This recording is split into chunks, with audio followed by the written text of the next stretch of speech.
back to episode 119, where today we are going to talk about the myths of how to win a home without actually overpaying in this market.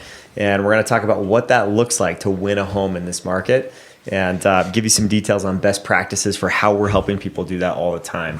So first of all, we want to walk into why buyers end up overpaying in the first place most of the time. What are you guys seeing when you're out there? First thing that I'm seeing with people is when emotions drive the decision. So you got the fear of missing out, like, oh, I really, really want this house, and like they're just gung-ho all the way in. They get that emotional attachment after the first showing, and it just kind of, that's where it is. But I think everybody has seen the second time and third time you go into the house, you start to notice a few more things that you didn't see that first emotional appeal. Confusing list price with value. Right? Just because it's listed at a certain price doesn't mean they did their diligence and priced it accordingly. I've got one. Yeah? Waiting too long. I honestly think waiting too long is the best way to overpay for a house. Like, we have so many buyers that see a listing that's been on for 60, 70, 80 days, and they're like, let's just wait and see if it comes down more and see if it comes down more.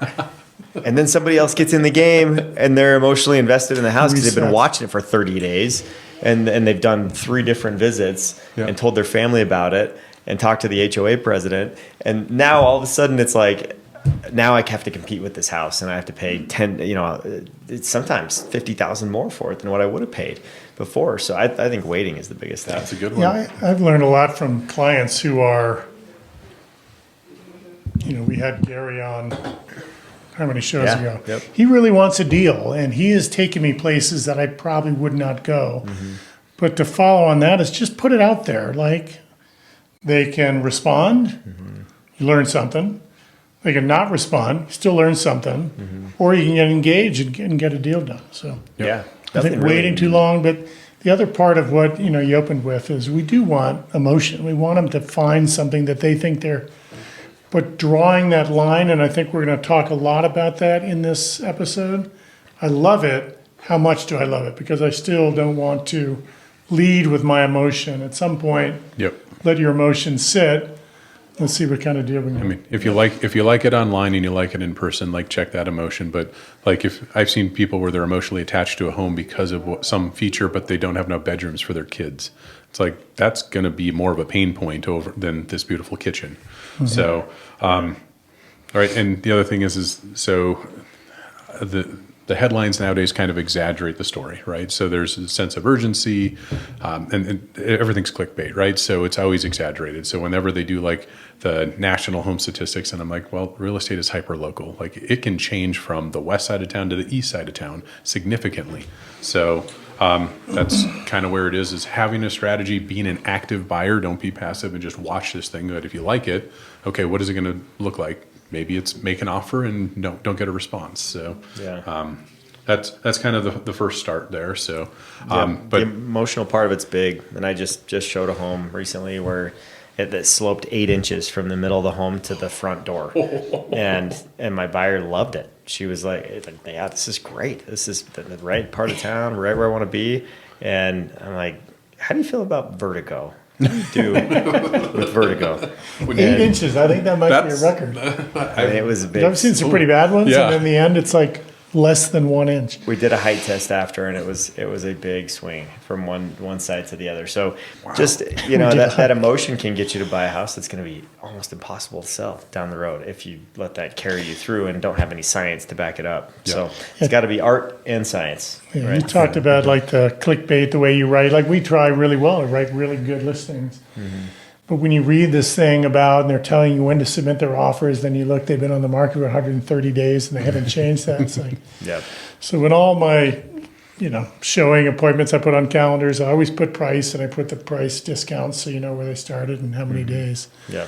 Just to get them in the note, 133 days. Maybe there's a deal to be had. Yeah. Yep. We got to train our buyers on that. Oh, sorry. No, something that I saw recently too is someone put in the public remarks, this home was appraised for this much more than the list price. And so that's another trick too, that kind of exaggerates urgency, What does that some tell you? clickbait. Yeah. It's very, very motivated buyers, sellers rather. Yep. and someone had an opinion of price, right? That's all an appraisal is someone's opinion is that the price is higher than this, So yeah, I've seen that a lot too, and that's interesting. But yeah, you have to understand true market value, right? And true market value comes from data, comes from the comparables of homes that are around that property. And so the way that we like to focus on that is we look at a quarter mile, and just look in the neighborhood mainly and say, okay, 6 months back, do we have enough data to look at to determine whether this home is high, low, or right at the number? And we look at little things like, size, obviously, like if it's 200, 300 square feet more, is there any adjustment that needs to be made there? Bedroom, bathroom count, what adjustments would we make there? Finished basements. Yeah, and we have numbers for all of these that I've learned from following appraisers around homes for my whole career. And that's helped a lot to help us make adjustments, calculated adjustments that make sense in the market.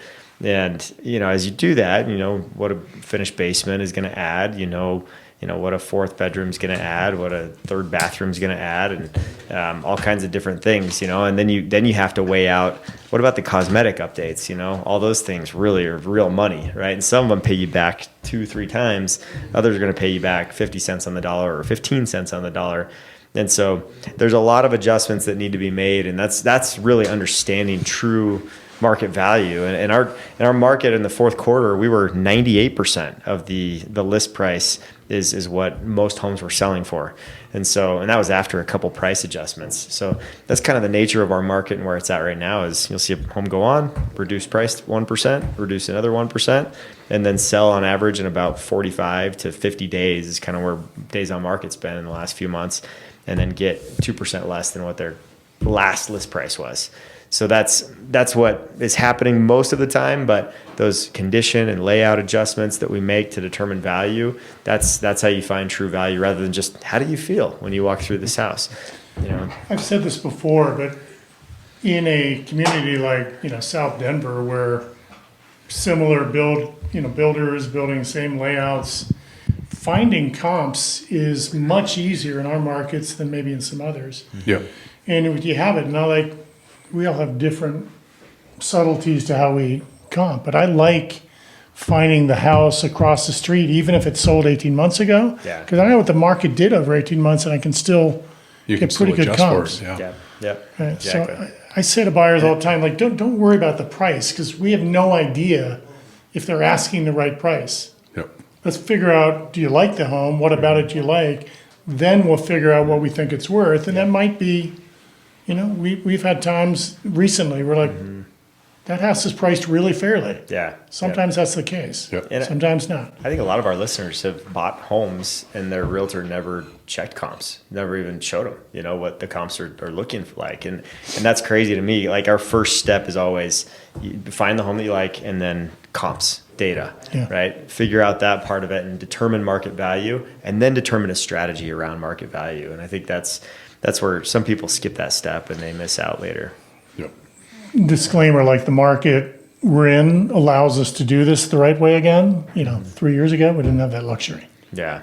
Yep. It's true. And having a realtor on your side that understands what the last 12 months has done and is up to speed on the market.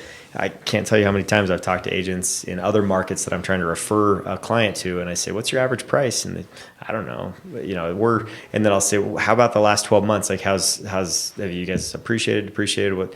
Oh yeah, homes are up a little, and they never give me like numbers, and so I'll hang up and call the next person until I find someone that really knows the market and understands the data behind it, when I'm going to trust a referral and relationship with them. And so that's I think that's critical. And like, for example, in 2021, we went up 18% in 1 year, right? So if you bought a house in June, it may have been worth like $80,000 less than what it was in December. That's how crazy that year was, right? But we could go back 12 months right now and have a pretty flat evaluation of a home that sold 12 months ago compared to today. We could use that as a comp.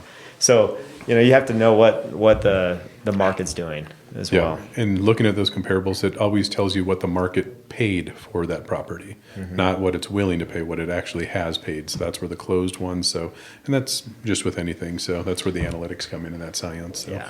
What's that, Club? I'm probably going to get in this class we're taking on Thursday, some of this data. Yep. Yep. Yeah. And once you know the data, then you got to develop a strategy. Yeah, I say it pretty flippantly, depending on the market. If there's not that much going on, we are the market, right? If we're being thoughtful on how we come up with our comps and we come up with a fair price, if we get in a contract, we're the market because no one else is bidding against us. That's starting to change, a lot more activity, but Yep. knowing the actual price. Definitely. Yep. All right, so I think pivot to the next section. So if we know what the value is and we're armed with that through comps, and the next step is, what's the strategy we can use to try to get that house for a great price? So I start this session thinking about, we almost always talk to the listing agent. And we can ask very open-ended questions to get them talking about their seller situation, what matters, what's driving it, what they've learned, maybe they were under contract, why did it fall out, et cetera. We can generally get a lot of that to then help us understand their quote pain and put an offer together that addresses their pain, even if it has nothing to do with price. And I think that's part of what we want to talk about here. So clean terms, no concessions in some cases. A quick close is usually a real path to someone's happiness. Getting our inspection done quick and showing that we want to get that feedback and get it so that we can close sooner. Contingencies, they're generally negative in an offer. But if you can eliminate any contingency, it just makes for a cleaner offer, easier to compete against. We haven't talked about this much, and I haven't currently do this, but maybe you're signaling by putting more in the earnest money than they're even asking. That's a vehicle you can use to demonstrate your commitment, and that can differentiate your offer. And again, we haven't talked about pricing at this point. Yeah, for sure. Yeah, and I think if you don't have a contingency, you don't have a house to sell, it's a huge benefit. And we can benefit from using some of our lenders that offer that buy first, sell second program too. And we've got that option available for people that have 30% or more equity in their home. So if you're wondering if you have 30% or more equity in your home, give us a call and we can do a market analysis for you to show you that, and then connect you with the right lender that can help you do that and avoid the whole fiasco of showing your house with kids, dogs, pets, all kinds of craziness going on. So I think any lender can help you differentiate your offer. Certain lenders are better at it than others. We've got lenders that in their lender letter, they will put their guarantees and things to really stand it out. But making sure that listing agent communicates with our lender for our buyer generally ease concern, gives them, adds credibility, differentiate our offer. And again, we're not talking about price. For sure. Shout out to Chris Hauber with Zenith Home. Chris Hauber's who I'm thinking about, the way he presents that. He'll guarantee that the home's going to close on time, and if he doesn't, the earnest money will be on him. Right. So he's good about that. Yep.